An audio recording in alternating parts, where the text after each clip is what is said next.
Comment offrir de la qualité architecturale à des logements situés dans des zones de forte densité urbaine?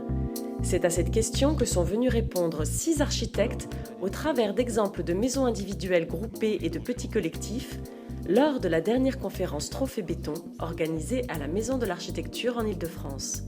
L'intérêt des tours construits par l'atelier de Montrouge en 67, donc il y a presque 50 ans, c'est que c'est le premier individuel vertical. Individuel parce que c'était une commande de 12 logements pour des cadres, et la proposition faite par l'atelier de Montrouge était d'avoir dans des petites tourettes un logement par étage, avec une rotation géométrique très habile qui est autorisée par la structure en béton armé extrêmement maligne, avec juste un noyau, des murs périphériques et du vide entre. Et ces bâtiments étaient squattés, abandonnés. Et nous allons finir de les réhabiliter cet automne et ils sont à nouveau habités. Il nous était demandé dans le programme d'avoir à la fois un bâtiment collectif et justement des maisons mitoyennes et des maisons de ville. Tout l'enjeu du projet qu'on avait, qui était quand même de 53 logements, qui montent à 6 étages, c'était d'arriver un peu à essayer de raccommoder ces deux échelles. Une des choses qui nous a permis de gagner le concours, c'était d'avoir ces venelles, ces passages entre les maisons et ce passage entre l'avenue et le fond du quartier. Le terrain est tout petit, il fait 640 mètres carrés. Il fallait en même temps qu'il soit rentable. Donc il fallait pas moins de 7 maisons pour que le terrain soit rentable en accession. On a travaillé vraiment sur le principe de la Médina, où les choses se confondent, on est dans des murs.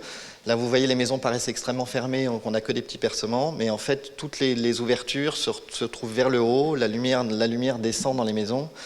Ça permet d'une part de protéger l'intimité et de trouver une lumière forte. Et il y a quelque chose qui est extrêmement important quand on travaille sur la densité, c'est que c'est l'architecture qui va régler ça. C'est-à-dire que c'est par l'architecture, on va arriver à faire sur des choses très denses, des maisons réellement agréables et avec des vraies qualités de l'individuel.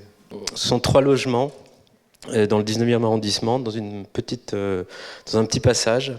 Donc c'était initié par des privés. Alors de la maison individuelle, j'essaye de conserver effectivement l'idée du sol. Je pense que c'est très important. Un sol qui est indépendant, un sol depuis lequel on n'est pas vu, hein, donc qui est privatisé. Avoir une façade, avoir sa façade. Et aussi un élément qui est très important, c'est l'entrée par l'extérieur. Donc là, on est sur 340 et on a 11 logements. Alors, le programme, c'est du collectif et on est dans un quartier dense. Et ce qui est frappant, c'est cette notion de compacité, de densité et de vide. On va faire du vide, mais on va l'habiter. Donc chaque creusement, c'est un espace extérieur pour chaque logement. Tout le monde a son espace extérieur. On est dans un système d'une ville en pleine mutation qui commence à intéresser certains promoteurs parce qu'il reste des terrains et des territoires à aménager. Et Madame Valls, qui est le maire de Romainville, nous avait demandé à Frédéric et à moi de réfléchir sur ces parcelles en lanière qu'on trouve dans ces tissus urbains maraîchers et de pouvoir faire une résolution de petites maisons pour des primo-accédants. On est à 1 200 € du mètre carré, ce qui est rien. C'est des gens très modestes qui ont acheté ces maisons. Donc il y avait vraiment, je dirais, presque un devoir social d'offrir des maisons à ces gens qui soient des maisons assez dignes. Et puis il y a une chose qui les différencie tous, c'est pas écrit dans le programme, mais c'est l'isolation. L'importance de cette obligation d'isoler qui fait, et des influences que ça a sur l'évolution de l'écriture architecturale entre l'atelier de Montrouge et aujourd'hui. Voilà. Le Trophée Béton est une initiative des associations Bétocib, Simbéton et la Fondation École Française du Béton. Il est ouvert aux étudiants en architecture. Les inscriptions sont ouvertes en ligne sur trophée-béton.com.